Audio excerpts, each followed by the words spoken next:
You're listening to Tavern Sports Radio Network. Good morning, Vietnam! I'm so excited! Wow. Woo! Woo! Woo! Ow!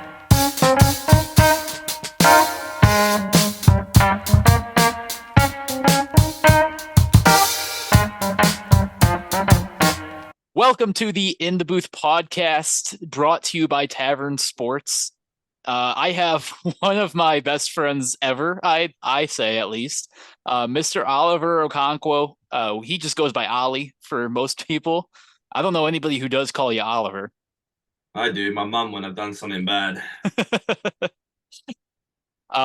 Ollie, welcome to the podcast. Number one, thank you for sitting down and joining me. I know that both of us have pretty hectic schedules, me between my job, you between being a college athlete and, hopefully a future professional athlete as well. And as all the schoolwork you're doing as well. I know you don't have an easy major on top of being a student athlete, and that's no secret. I want to start, number one, where did you kind of come from? Or if you're anything like me when I first met you, I was very shocked to hear your voice for the first time here in America. So where are you from originally? So I'm from a town called Maidenhead. It's about 30 minutes west of London in the UK. I was born in Slough, which is a neighboring town, but yeah, that's where I grew up all the way up until I was 18, and then I came to the States. I went to the University of Iowa, where I met you, and did my 4 years there as an undergrad. I did biochemistry as my major there. And then obviously the program got cut at the end of my junior year. So I stayed on, recovered from surgery for a year, graduated, and then transferred to the University of Illinois in Champaign-Urbana.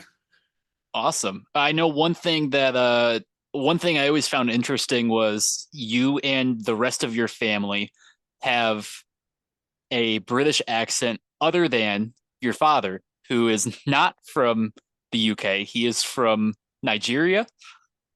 Yeah, well, my dad was he was born in the UK, but then they moved back and he grew up in Nigeria. Lagos is where he's from. So yeah, I guess moving countries is in the family in a way, kind of thing. Yeah. You just mentioned pretty much my next question. You just mentioned that it's in the family, meaning moving all over the place. You're not the only one from your family in the US right now. Nah. You have two different brothers in the US. Yeah, I got my younger brother James. I have to say younger now because I can't say little brother because both of them bloody tower over me, which kills me. Which is incredible because you are how tall? You're 6'4", 5? Like I'm 6'3". I'll say 6'4" on a good day, depending on how I'm feeling. But yeah, I'm 6'3", and so James he moved over here to play at Beckley Prep basketball, and then he moved on to go to West Virginia, of which then. Some stuff happened with the team. He transferred out there, and now he's at UNC playing basketball there.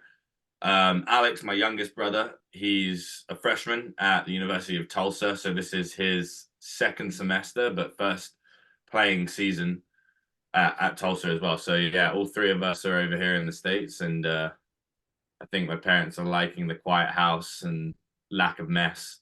So, but we're doing all right. Yeah. I believe that. That you guys have got to be one of the most athletic families that I know of. Definitely the most athletic family that I am close with for sure. I remember meeting your brother a couple of years ago, kind of around COVID. I think you were recovering from surgery at the time. Man, I got to get him on the podcast one of these days too. Yeah, you can. All it takes is one message. I'm sure he'd be happy to do it, and he'd probably crack some jokes at my expense, and I'll I'll see it when it comes out. I won't be too happy. Now I'm kidding. It'll be all fine.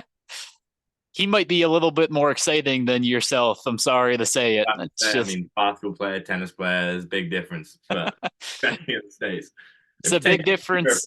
It's a little bit different, but Yeah, I was going to say it's a big difference here in the US.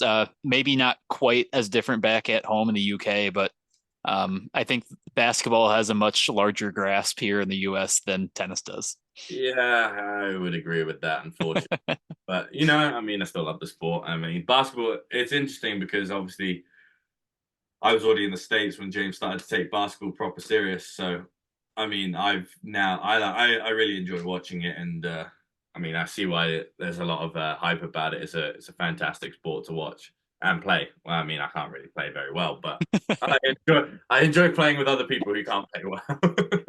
So, one of the things that I also wanted to talk about was what brought you into the US. Obviously, we met at the University of Iowa. So, number one, what brought you into the US? And number two, why the University of Iowa?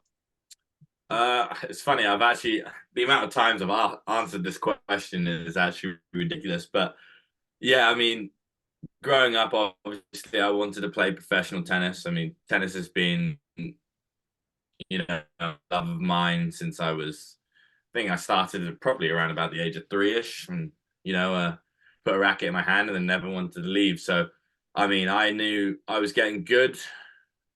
Probably around about 16, I started to win some bigger tournaments, and then, uh, funny enough, there was a player, George Headley. He was a very good player, and he chose to go to the States. He went to Louisville, to further his education and play tennis. And I knew I wanted to play professional tennis. And so as I was playing and starting to get these results, I was like, okay, I can actually really make a run of this. And I sat down with my parents and I was like, look, mum, dad, I want to play tennis, and like I would like to go on the tour and start playing. But I mean, my parents understand, things like injuries happen, which ironically happened to me, and um, you got to have a fullback. So their compromise was, okay, so if you want to go play tennis, the compromise is you have to have an education as well. So in terms of education wise, being able to play the volume of tennis I wanted to play and have that experience, as well as having coaches, like the best option was to come to the States. I think there was so much opportunity, um, in terms of just, it's a one thing to move away from home, but it's another thing to move away from home in another country on your own, Yep. So, growing as a person, I mean, it definitely took a lot of growing, but it was an experience of which I've come out with a bachelor's degree from Iowa, and now I'm hunting down to graduate from Illinois this semester with my master's degree in kinesiology. But yeah, going back to your second point, why did I choose Iowa? So I was I was playing, I was getting some decent results, but I hadn't really picked up a lot of traction yet because I mean my results were like a couple semifinals here and there, and I like coaches had seen me play because I play in like the showcases for college coaches, and a couple of them reached out and were like, oh yeah, we'd like to have you. I think I was talking to Iowa, Denver, Northwestern, Dartmouth at the time. And yeah, I mean, I really connected with Ross Wilson, who was the head coach at Iowa. And I came on my visit to Iowa and Mercer in Macon. I think it's in Georgia. I think, yeah. And I went on my visit, really liked the school. Obviously, I'd never been to the States, so pretty much anything I was going to see was like, wow, this is awesome. Like, so I went to Iowa first, really liked it there, liked the coaches. They had a couple Brits on the team as well, who I knew Joe because I'd played against him before, ironically, and I knew he was a pretty good player. And Iowa was an up and coming team. They'd just started getting themselves ranked. I think they were ranked around about 48 the year before I got there, and yeah, I mean, it was super excited to be a part of that kind of bringing a program up. I saw the talent we had on the team, and I trusted Ross, and we had I think Joe Manila was our assistant coach at the time, or he came in, and Matt Hagan was the assistant coach when I was getting recruited, who was a former player. But I just really liked the school. I liked the team. The guys on the team were really, welcoming, and it was kind of familiar to me. So that's why I chose Iowa. And little did I know Iowa was going to be unbelievably cold, because that is something he lied to me about. I asked him if it was going to be cold, and he said, "Nah, it doesn't get that cold." And then our freshman year, we had the polar vortex where we weren't allowed outside. So yeah, that was a big shock to the system. But I mean, Iowa City is a great place. I mean, still to this day, I still call it like a second home. I miss it tremendously, and so like I said, it was a great place to be, and I thought it was a good decision going there. Met a lot of good people, and you, Well, of course. I was about to say, well, I hope so. I mean, I hope I'm good people. Yeah, I think most people in the US, when they hear Iowa, the first thought is cornfields, which is true. Yeah, I think most people think cornfields, and it's true to a degree, but not all the way. There yeah. are some fun areas in the state of Iowa. Um, anyway, next question I have for you is, what drew you to tennis? Um, obviously being from the UK, maybe you guys have a different popular sport than we do in the US. Obviously, we have a lot of sports over here that not many people know about over on across the pond. But what drew you to tennis specifically? Well, I mean, like I said, I tennis from a young age. I think I was one of those kids with way too much energy. So I think my parents tried to get me into football, or as you guys know, it's soccer, because obviously that's a pretty big sport in the UK. And I mean, I find it all right. I mean, kick a ball around, everyone does it, but I didn't really take to that as well as I did tennis. It was actually my neighbor, who we're still neighbors with at home, was part of the tennis club, and actually asked my dad to just give us like to just go try it out. So my dad got involved, took me to the tennis club. I started at the entry level stuff, like the little kids who are running around absolutely clueless.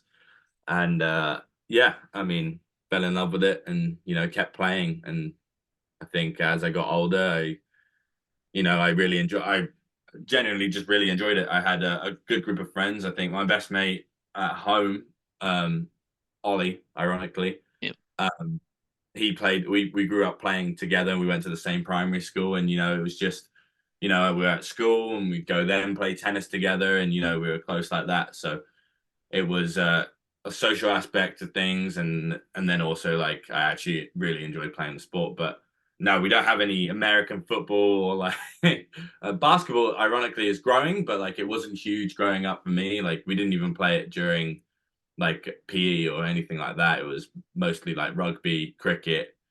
Um, we did a lot of track and field, and then obviously football as well. So tennis was, I mean, once I started, I didn't stop.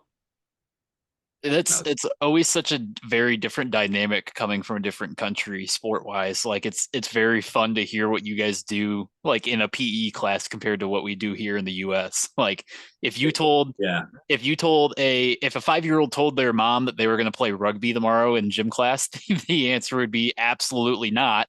I'm calling the principal right now. So But it's funny you say that though, because American football is way more brutal than rugby. correct. Like rugby, there's rules. There are rules to how you can tackle and stuff. And then like I'm looking over, and like you're seeing some guy just literally pull his ass like through the air to tackle some guy running full pelt, and these guys are like 250 pounds. It's like ridiculous. Rugby is way more structured. Yeah, it's very interesting to see the different dynamics. So now I'm gonna get a little bit deep with a question. You ready for Um, this one? So, well, I mean, you mentioned it earlier. So COVID happens. You had you eventually were recovering from a surgery during COVID, were you not? So ironically, when COVID hit, we were in the middle of season. Iowa was, I think, probably around 2023-ish in the country. So we were doing well. And yeah, I mean, I got sent home for a couple months. I came back, trained.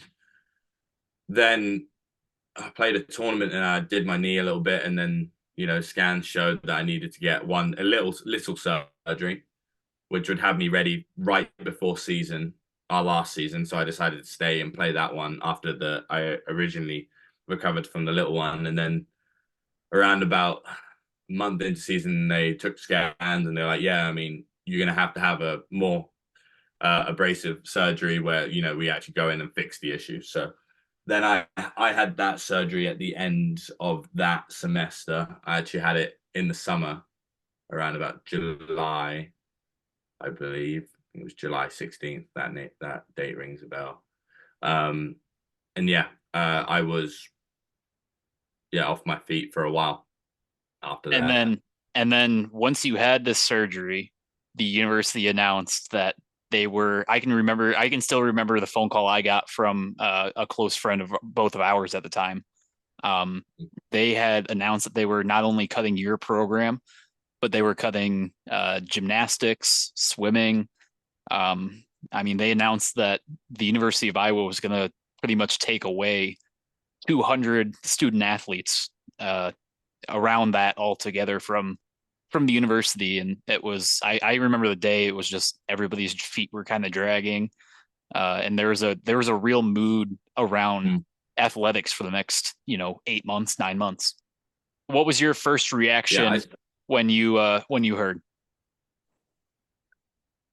it? Ironically, like I still remember that day like it was yesterday. I think that was before my surgery. So I came back into campus. We had our 2 weeks quarantine in the hotel because obviously, like when you came back from international, you had to do that quarantine. And I literally remember it was like maybe a day or two afterwards I got out of the quarantine. And like I'd been like doing like different fitness things in my hotel room, and like I was ready to like hit the ground running and all that stuff. And I remember seeing an email saying that the men's tennis team needed to be at Carver at something like 8 a.m. in the morning on the practice courts, masks on, all that stuff. And that we went in, and ironically, my roommate at the time, Morgan Lowen, he was like, "Oh, like this isn't good." Like he knew. I don't know how he knew, but he knew something, and he knew it wasn't going to be a good meeting. So I went in like optimistic, and it was fine. And ironically, we actually practiced right before we went to the meeting. So we practiced, then walked from the HGRC to Carver, and then sat in this hall where they have swim and dive, they have men's gymnastics, and obviously tennis. And yeah, Gary Barton just stood up in front of everyone and said, "We are discontinuing your sports. We're going to allow you to play this year out. And for those of you who want to stay and graduate, you are more than welcome to keep your scholarships and, stay here. But we are discontinuing your sports."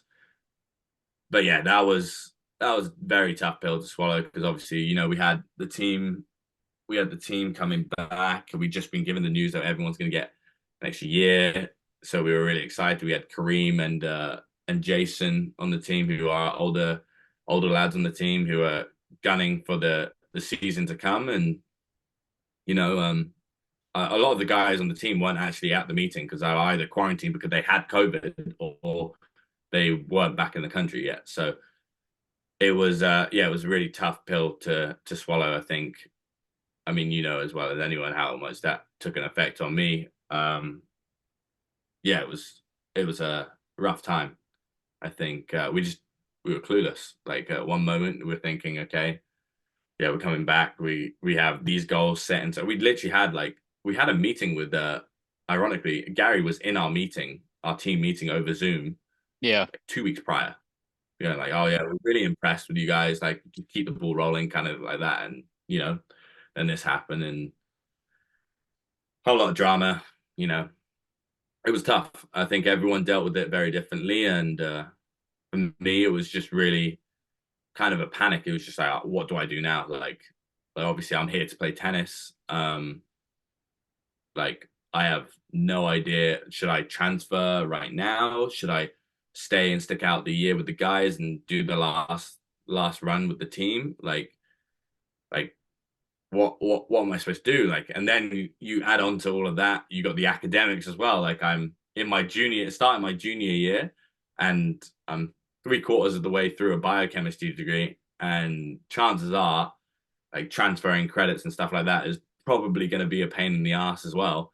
So, like, all these things were coming up, and I had no idea. My parents didn't know what to do. Like, we were genuinely just clueless, and you know, Ross kind of just Ross and we had Lloyd as our assistant, and kind of just sat us down. It's just like, yeah, I mean, you know, life, this this stuff kind of happens. Like, at the end of the day, you guys are fit, you're healthy. It's not your job. Like, obviously, we were upset, but you got to remember, like, Ross had been in the program for 7+ years, building this thing from the ground up, and they've literally just been like, you know what? Sorry, like, it's nothing we can do. We're just gonna have to get rid of the sport after being endowed like 2.4 million for the men's tennis program, like, I think 2 years prior. So Yeah. yeah, Yeah. it was a tough pill to swallow. Yeah, I mean, the big thing I always noticed too was like that was your guys' peak. Like that was the best the program had ever been in history. Yeah. Like that was the first time they were ever ranked. Like I remember celebrating and being near those tennis courts when you guys were doing all this special stuff. Yeah. So I remember as well that day that they cut your program, and unfortunately I think I say unfortunately, but I think fortunately for you, your injury happened at the right time for you to actually finish out your 4 years at Iowa. Yeah. And that way you could get healthy, rehab it, transfer after that. I think you're probably one of the few that lucked out from that. Yeah, I was very fortunate. I think I made the right decision in terms of having the surgery after the season. I had options to leave before the season even started and just go start with another team and take the surgery straight there off the bat. Um, but I don't regret staying and playing that last season out. It was really tough. Obviously, if you look at the statistics, we didn't do great. But I mean, me and my doubles partner made it to number 2 in the country in doubles. So we did pretty well. We made the NCAA tournament.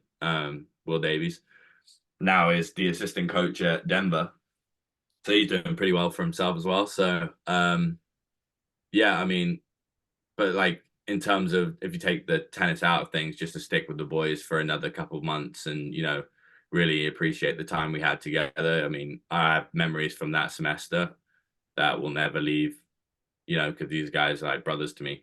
And, I'm grateful that I stayed. And I think in terms of, the year that I took on my own to recover from that surgery was tough. And honestly, if it hadn't been for Anika Morrison, who was the athletic trainer for soccer, probably wouldn't have been able to play at Illinois, because she disciplined me as if I was her own. And, she made sure I came in for rehab, made sure I was doing the right things in terms of trying to get my knee right. And, she kept me on the straight and narrow. So I have a lot to thank for where I'm at now to her, to be honest.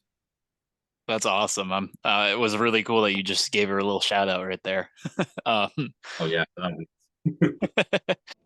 This episode of Show Me the Money is brought to you by Tavern Sports, your place to get fun sports content, sportsbook lines and parlays, and of course food reviews with Big E's Ballpark Bites. You can follow Tavern Sports on Instagram at Tavern Sports 2023, TikTok at Tavern.Sports, and Twitter at Tavern Sports 23.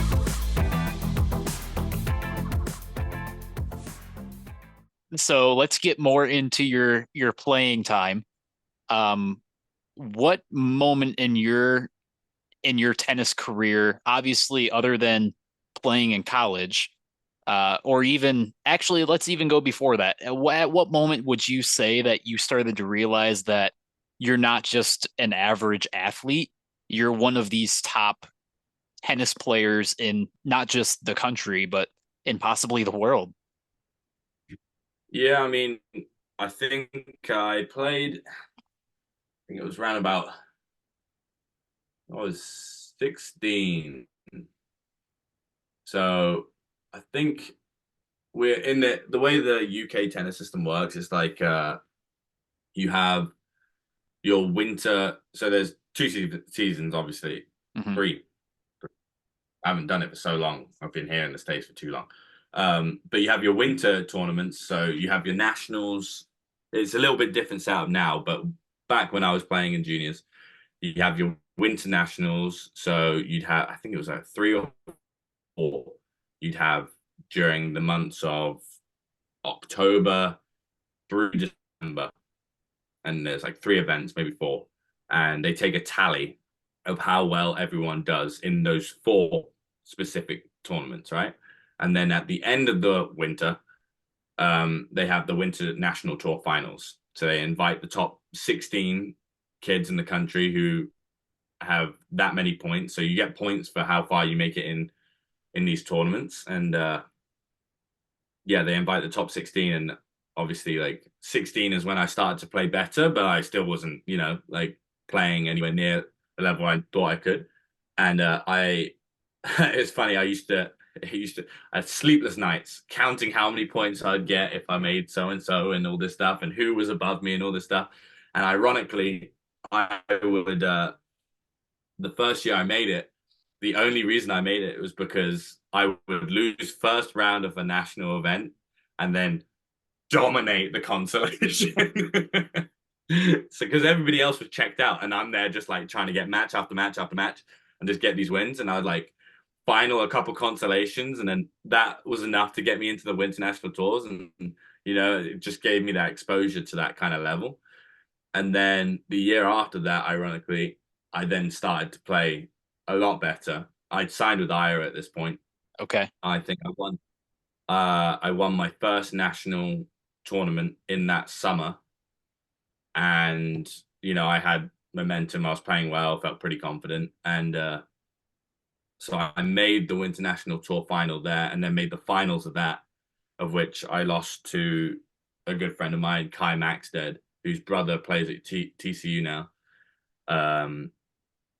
And yeah, I mean, I realized I was like, I'm actually pretty good player. And then, when I won, I think the pivotal moment was when I finally won that first national title. Must have been 16, maybe 17. I don't know. A long time ago. It's actually baffling to think it was actually quite a long time ago. But like when I won that, I think my parents then knew as well. It was just like, oh, okay, no, this kid can play. I lost 2 back-to-back national tour finals to the same person, but then I started getting momentum and then finished my exams in school. And then I had the summer right before I came to college, of which we played Roehampton, which is like the leading tournament up to Junior Wimbledon. And I was playing. I managed to squeak into the qualies. I beat some guy who was, I think one guy was 50 in the world, the other guy was like 70 in the world. And that was, I think, the moment where I was like, yeah, I mean, I think I'm right up there. I mean, I'm beating these guys and I'm ranked 1,800 and something in the world. Like, lowest ranked guy in the thing. The only reason I got in was because I'm British. But yeah, I mean, I realized then I was like, I could play, and like if I do the right things, I could probably set myself up pretty well in terms of trying to go and play on the pro tour. Awesome. Okay, so tell me now, game day comes around, or meet day, I guess is what you guys call it. Game day. We call it game day. Okay. Game day comes around. Do you have any sort of routines or superstitions that you have to follow for the day, no matter what? I know coming from a baseball background, that was super specific and important when I was playing. I don't know how it is for other sports though, so I'm curious to know your answer. It's strange. I try not to be superstitious, just because I am a huge overthinker as it comes to just anything in life. You ask anyone I'm close with, I'll tell you the same thing, but not really. I think there are certain things I'll do to make sure I'm ready. So like, for instance, like I'll hit before, like we'll play a match, right? And say the match starts at 6 o'clock. We'll warm up as a team, like hitting and everything like that at 5 o'clock. That's when we start the warm up. As we hit, and we go all the way up until 6 o'clock hits, and then we go gung ho, right? So one thing I make sure I do is I'll hit way before then. Like I don't care if it's 8 a.m. in the morning. I don't care if it's 1 p.m. I just gotta get a hit done. I kind of like to think of it of getting all the crap tennis out before the actual like game time starts. But I have to do that just to like kind of just get my mind right, get a couple serves in, loosen up the body, and sometimes if I'm playing if I practice really early, I'll literally go home, I'll shower up, I'll take a nap, and then I'll eat some food, and then go back to thing. But one thing I do, which is a little bit superstitious, is I have specific bottles. Actually, I got one of them. One of them's here, Hydro Flask. It's ironic. My girlfriend's sister's Hydro Flask, which they gave to me. But yeah, I'll have Gatorade in this one, which is a smaller one. A big one somewhere over there, which is water. But I have to drink from the Gatorade first, then I'll drink from the water bottle. And then like if I have a snack or something like that goes second, a towel down, and then I'm ready to go at the change of ends. I have to do it that way, otherwise I'll go berserk. Also, if anyone goes in my bag, or if I go in my bag, I have to close the bag. Otherwise, I think like all the tennis like skill and all that like juju stuff, it like exit out of my bag, and then I start playing like it's all in my mind. But I have to make sure it's closed and stuff like that. That's a pretty good answer. I love that. So, I only got a couple more questions for you, I promise. For those who are wanting to follow your career, what do you think, or what are you hoping that your future ends up being? Obviously, I know personally that pro is the plan, but you also are getting a master's in kinesiology. So I'm curious to know what the future plan looks like.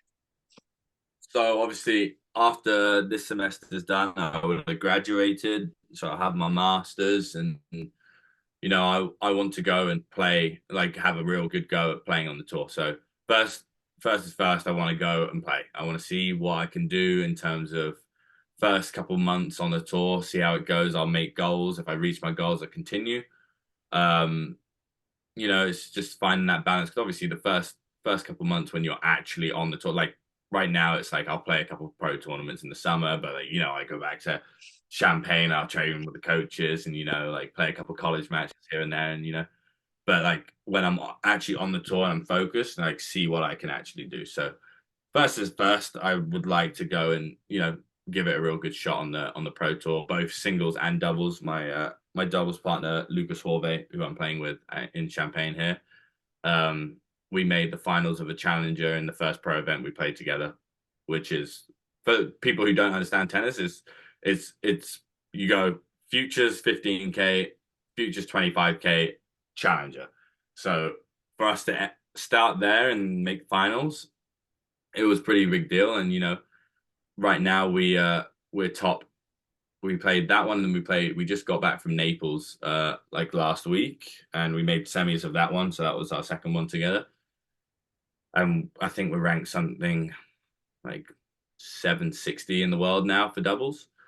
And that's off 2 tournaments. So plan is to go and really good go. I think we've played people who are in the top 100 or formerly in the top 100, and we don't think that it's not something attainable. So that's the goal right now. And then in terms of singles, I want to just go out and see like what I can do.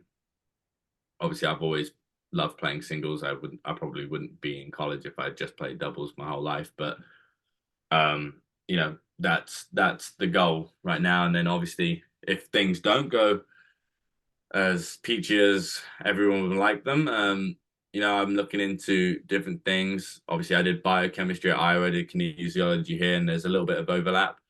I've been looking into doing something along the lines of medical device sales, just because I think it's obviously it's quite lucrative. It's also I get to travel a bunch. I get to meet a lot of people, work with a lot of people, and use that kind of people skills to my advantage. And I think it would be a nice little avenue. I think that we have a lot of connections here of people who are in that sector. So it was uh, it was just something I was looking forward to. I think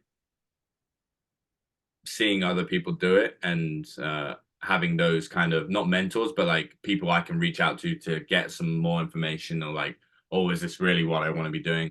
It's helped a lot. But it's like I said, like world's ever changing. So that's a plan. It could go AWOL, I'm not sure, but at least I know I have something to fall back on if the tennis doesn't quite work out.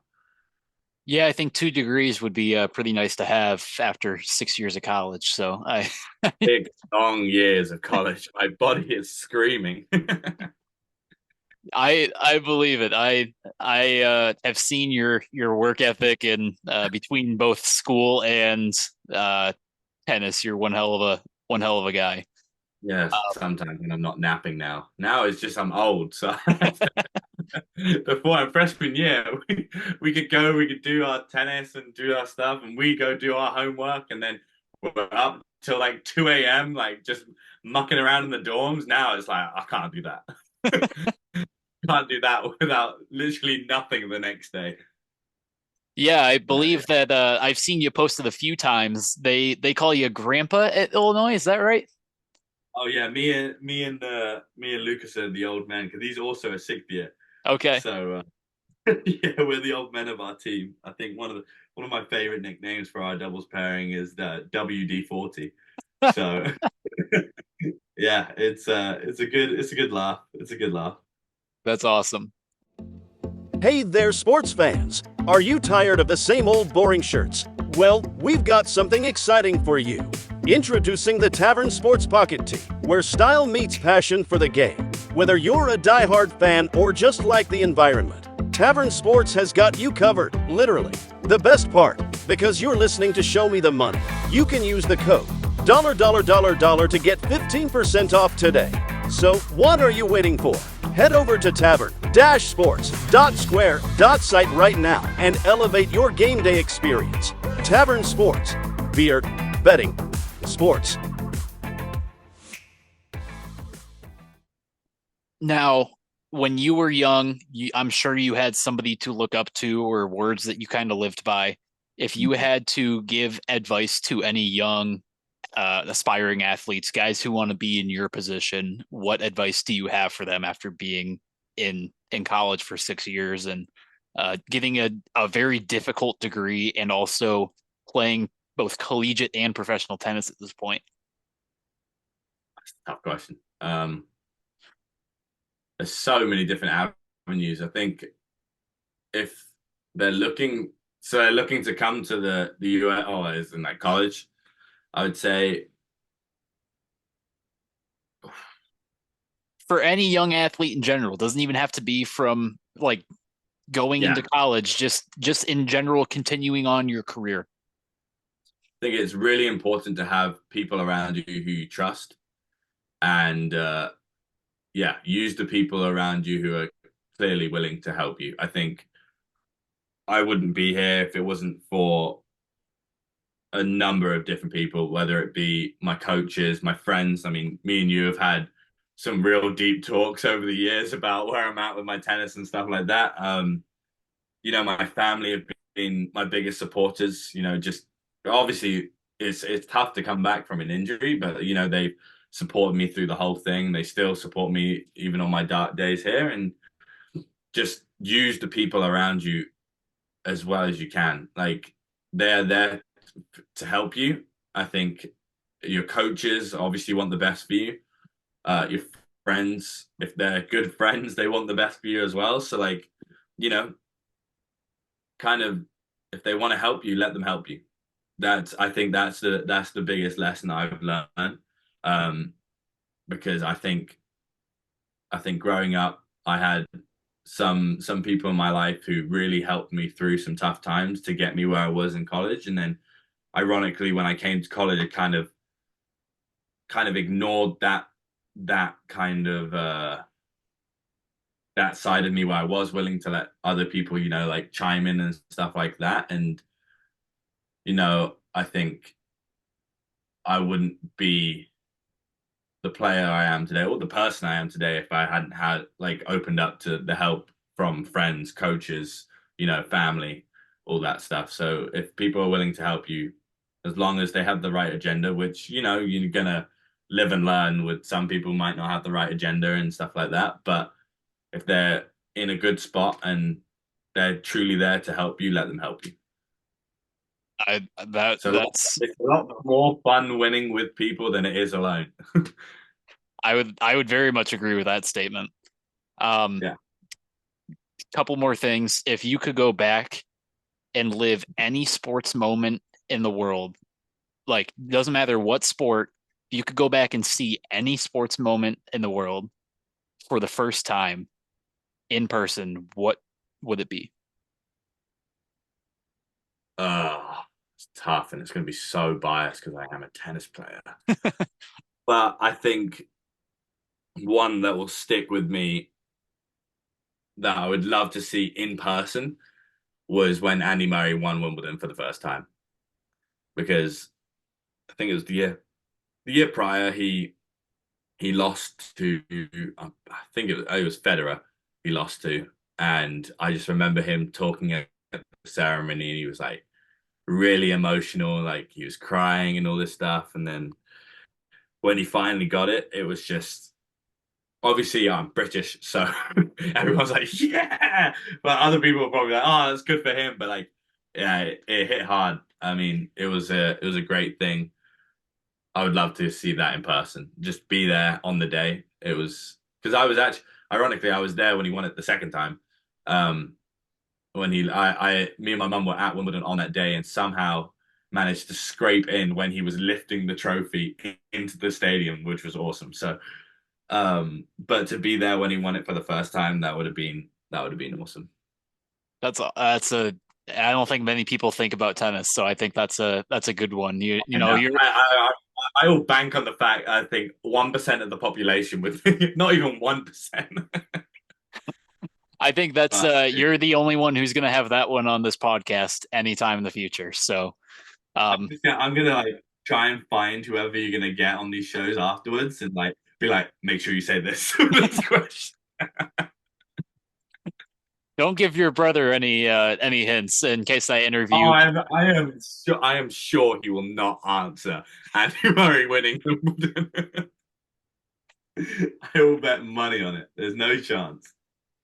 Uh so Ollie, thank you for joining me on the first episode of the In the Booth podcast. If people want to follow your journey, follow your social media, go ahead and shout those out quick. Uh, that way they can follow you and you can get some followers. Oh, I don't even know off by heart. I think it's at Oliver Okonkwo, I think is my Instagram. I think there might be a 28 involved in that. I don't know. I'll send it to you. You can put it in the link or something. I'll tag you in the videos for sure. Okay, Um, the I'll tag you in the videos. I know that your Instagram is Oliver because anytime I try and look up Ollie, nothing yep. comes up. Most of your accounts, I believe, are Oliver. So, It's definitely Oliver Okonkwo. I just don't know if it. I think my Twitter handle's got a 28 at the end of it. okay. I think the Twitter handle's got the 28 after it. So No idea why. if you search up Oliver Okonkwo into social media, you're likely going to find him. A cool little photo of me with like me hitting a serve or something in Illinois gear or something like that. It's one of those. So go ahead and give Ollie a follow. I'm sure he would appreciate it. Go ahead and give Illinois Tennis a follow while you're at it as well. Again, thank you for meeting with me. I know that it's late at night at this point, and we both have busy days tomorrow, but No. I appreciate it. This is the first time. I'm sure it won't be the last. So, Perfect. thank Thanks, you, thank you everybody for joining the In the Booth podcast. We will catch you on the next one. Excited! Wow. Ow!